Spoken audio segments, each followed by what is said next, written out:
नजर आती है वो भी देखना होगा। जी गुलशन, बहुत शुक्रिया।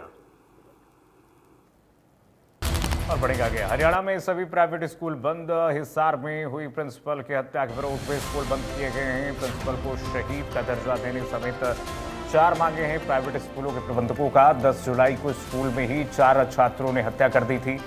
पढ़ाई और बालों के लिए टोकने पर प्रिंसिपल ने हत्या की थी। इस दौरान हत्या हुई है। 10 जुलाई को स्कूल में ही 4 छात्रों ने हत्या की थी। हिसार में प्रिंसिपल की हत्या के विरोध में स्कूल बंद किया गया है। प्राइवेट स्कूल इस वक्त आक्रोशित हैं।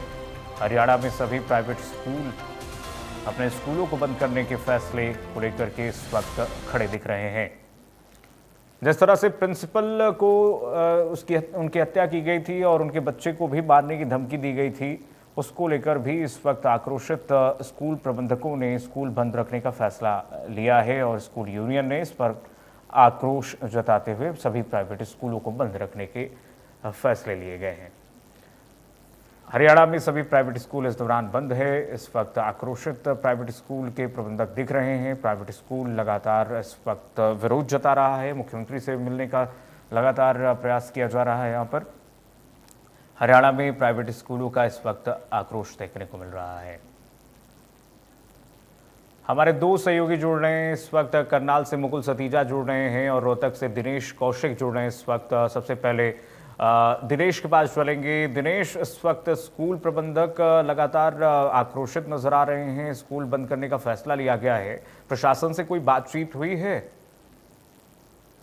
बिल्कुल, देखिए जो जिला प्रशासन है उसको एक ज्ञापन सौंपा जाएगा जो प्राइवेट स्कूल एसोसिएशन है उसके द्वारा, और जो निजी स्कूल संचालक है उनका यही कहना है कि जो प्रिंसिपल की जो हत्या की गई उसे शहीद का दर्जा दिया जाए और पुलिस जो है सुरक्षा सुनिश्चित करे, क्योंकि ये अमूमन कोई बड़ी बात नहीं थी। बच्चों को संस्कार सिखाना, बच्चों के बाल कटवाना ये कोई बड़ी बात नहीं थी। हर रोज ऐसा होता है, लेकिन आक्रोश में आकर जिस तरह से प्रिंसिपल की हत्या की गई है वो एक बड़ा मामला सामने आया है, और ये कहें कि अपने आप से हरियाणा में इस तरह का ये पहला मामला सामने आया है।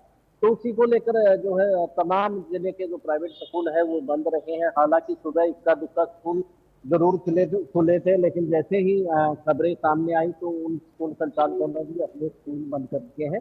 सभी का एक ही कहना है कि यहाँ पर जो सुरक्षा जो है वो सुनिश्चित की जाए, अध्यापकों की सुरक्षा सुनिश्चित की जाए, क्योंकि अध्यापकों का जो छात्र है उनसे कोई द्वेष या कोई दुश्मनी नहीं है, बल्कि वो उनमें अच्छे संस्कार डालना चाहते हैं। इसलिए अगर एक आध बार डांट फटकार या फिर उन्हें पीट भी दिया जाए तो ये कोई बड़ी बात नहीं। तो वो बहरहाल ये है कि अभी कुछ ही देर में जो है प्रदर्शन किया जाएगा और जो यहाँ के जो उपायुक्त हैं उसको मुख्यमंत्री के नाम ज्ञापन सौंपा जाएगा।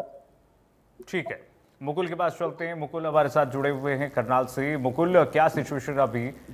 प्राइवेट स्कूल बंद हैं करनाल में? तरीके से पिछले दिनों हमने देखा था हिसार में बच्चों के द्वारा, 2 बच्चों के द्वारा अपने प्रिंसिपल ही किस तरीके से उनकी हत्या कर दी गई थी। बाल कटवाने के लिए कहा गया था, उनको बेहतर पढ़ाई करने के लिए कहा गया था, लेकिन उसके बाद कहीं ना कहीं वो रोष में आ जाते और अपने ही प्रिंसिपल की हत्या कर देते। और उसके बाद कहीं ना कहीं पूरे हरियाणा में इस चीज का रोष देखा जा सकता है। जितने भी प्राइवेट स्कूल हैं वो बंद करने का ऐलान किया गया था और आज बंद है। वहीं अगर करनाल की भी बात की जाए, करनाल में सभी स्कूल के जो संचालक हैं वो इकट्ठे हो जाते हैं, प्रिंसिपल इकट्ठे हो जाते हैं और अभी कुछ ही देर में अपना एक ज्ञापन लेकर जिला सचिवालय जाएंगे। वहां पर डीसी के माध्यम से अपनी मांगों को लेकर कहीं ना कहीं सुरक्षा की मांग की जाए, या किस तरीके से अगर स्कूल के बच्चे ही इस तरीके का कदम उठाएंगे तो कहीं ना कहीं अपने आप में डर का माहौल पैदा जरूर हो जाता है। इसी को लेकर कहीं ना कहीं रोष जताया जा रहा है और सभी स्कूलों के प्रिंसिपल इकट्ठे हो जाते हैं और अभी फिलहाल कुछ ही देर में जिला सचिवालय जाएंगे, वहां पर ज्ञापन देंगे और मांग की जाएगी। तमाम मांगों बातों को लेकर वहां पर उनसे बातचीत करेंगे और मुख्यमंत्री के नाम यह ज्ञापन सौंपा जाएगा। बिल्कुल। लगातार इस वक्त विरोध प्रदर्शन तो हो ही रहा है। दिनेश, ऐसे में 2 फाड़ होते हुए इस वक्त स्कूल प्रबंधक दिख रहे हैं। 4 जिलों में ऐसी खबरें आ रही हैं कि बड़े बड़े जो वीआईपी स्कूल्स हैं, बड़े स्कूल हैं, वो खुले हुए हैं और इस पर भी इस वक्त स्कूल प्रबंधकों पर रोष जताया जा रहा है। उनके बीच में मतभेद पैदा होते हुए दिखाई दे रहे हैं। बिल्कुल, देखिए प्राइवेट स्कूल एसोसिएशन ने पहले ही ये घोषणा की थी कि यदि कोई निजी स्कूल संचालक अपने स्कूल खोलता है तो फिर उसके साथ प्राइवेट स्कूल एसोसिएशन नहीं है। तो कहीं ना कहीं एक चेतावनी भी निजी स्कूल संचालकों को दी गई थी, क्योंकि निजी स्कूलों के बारे में जो है अक्सर यहाँ पर इस तरह की खबरें आती रहती हैं, लड़ाई झगड़े के मामले आते रहते हैं, या फिर सरकार से जो स्कूल बंद करने की जो बात थी उसमें सभी निजी स्कूल संचालक एक होते नजर आ रहे हैं। तो इसमें भी कहीं ना कहीं जो निजी स्कूल संचालक है वो कहीं ना कहीं एक होते नजर आ रहे हैं, और लगभग 98% जो निजी स्कूल है वो बंद है। इक्का दुक्का जो स्कूल है वो वीआईपी स्कूल, बड़े स्कूल जरूर खुले हुए थे, लेकिन सूचना पाकर कुछ हद तक वो स्कूल भी जो है बंद हो गए। तो कहीं ना कहीं जो निजी स्कूल संचालकों की जो कॉल थी वो कहीं ना कहीं जो है सही या इम्प्लीमेंट होती हुई नजर आ रही है। तो लगभग जो स्कूल है वो बंद दिखाई दी है। ठीक। ठीक है मुकुल, कब तक ये स्थिति ऐसी ही रहेगी? और प्रशासन से भी लगातार आप कही रहे, बता रहे हैं कि सभी जिलों में ज्ञापन सौंपा जाएगा जिलाधिकारी को, लेकिन जिलाधिकारी तक ज्ञापन सौंपने की बात है। कुछ खबरें ये भी आ रही कि मुख्यमंत्री से मिलने का समय लगातार प्रयास किया जा रहा है। क्या कुछ स्थिति कब तक यथास्थिति बनी रहेगी? स्कूल बंद रखने का फैसला लिया गया प्राइवेट स्कूलों तरफ से?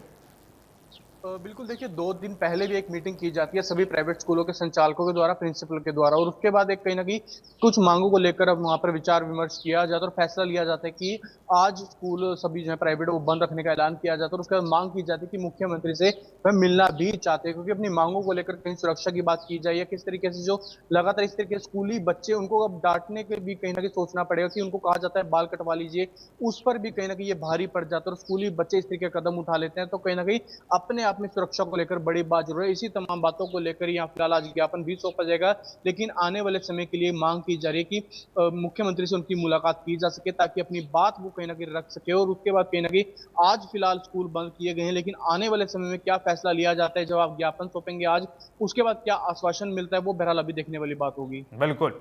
दिनेश के पास चलेंगे। दिनेश, देखिए, नैतिकता और आज की आधुनिकता ने छात्रों पर ऐसा असर डाला है कि आप सोचिए कि अगर कोई शिक्षक अगर किसी को डिसिप्लिन में रहने के लिए कहता है किसी छात्र को, तो उस छात्र को बुरा लग जाता है और सीधे हत्या कर देता है। ये बिल्कुल एक गाइडेंस की बात है, पेरेंट्स को भी ध्यान रखना होगा इस पर। स्कूल तो अपना ध्यान रखता ही, और इसी के चलते देखिए ये हत्या भी हुई है। बिल्कुल, देखिए अगर आज से 20 साल पहले की बात करें तो जो है एक डर छात्रों में रहता था। वो अध्यापकों की बात मानते थे या फिर स्कूल में जाते थे, या फिर उन्हें जो संस्कार सिखाए जाते थे कहीं ना कहीं वो बच्चों में जरूर होते थे। लेकिन अब कुछ कानून ऐसे भी बन गए हैं कि आप स्कूल में बच्चों से काम नहीं करवा सकते, आप बच्चों से घास नहीं कटवा सकते। तो ये कुछ जो कानून है, सरकार की सख्ताई है, ये भी स्कूलों पर कहीं ना कहीं नजर आई है। तो हो सकता है कि उसी का ये परिणाम हो कि यदि बच्चों को थोड़ा बहुत डांट दिया जाए, तो कई मामले तो हमने ऐसे भी देखे हैं स्कूल में बच्चों को यदि डांट दिया जाता तो बच्चा घर छोड़कर चला जाता है, और फिर जो सारा जो ब्लेम है उस स्कूल के तरफ आता है। तो कहीं ना कहीं जो है इसके बारे में भी सरकार को सोचने की जरूरत है, विचार करने की जरूरत है। ये सारी संस्कार की बातें होती हैं, बच्चों को पढ़ाने के लिए अध्यापक आते हैं, अध्यापकों का भी यही कहना है, चाहे वो सरकारी स्कूल के हैं या फिर निजी स्कूल के हैं, कि वो बच्चों में संस्कार डालते हैं, बच्चों को पढ़ाते हैं, इस लायक वो बनाते हैं ताकि वो पढ़ लिख कर कुछ बन जाए, कोई बड़ा अधिकारी बन जाए या फिर समाज कोई बड़ा व्यक्ति बन जाए। तो ये सब स्कूल से ही आता है। तो ऐसे में हम सब के न केवल अध्यापकों को बल्कि माता पिता की भी जिम्मेवारी होती है, क्योंकि बच्चा स्कूल में 5 से 6 घंटे तक स्कूल में रहता है, बाकी 16 से 17 घंटे तक अपने घर में रहता है। तो माता पिता की भी ये जिम्मेवारी बनती है कि बच्चों को समय समय पर उनसे बात की जाए, बच्चों को ज्यादा अकेला ना छोड़े। यदि कहीं बच्चा एकांत में रहता है तो उससे बात करने की कोशिश करें। तो कहीं ना कहीं जो ये मतभेद है, ये कहीं ना कहीं मिल बात कर ही पूरा किया जा सकता है। बिल्कुल इसे दिनेश, मिटाया बिल्कुल जा ठीक सकता कही है। आपने बात। स्कूल के भरोसे ही नहीं छोड़ना चाहिए, पेरेंट्स को अपनी भी गाइडेंस देनी चाहिए, नैतिकता का पाठ पढ़ाना चाहिए। मुकुल और दिनेश, आप दोनों सहयोगियों का बहुत शुक्रिया, बहुत धन्यवाद तमाम जानकारी साझा करने के लिए। आगे बढ़ेंगे। चंडीगढ़ से खबर आ रही है, सुखना लेक का जलस्तर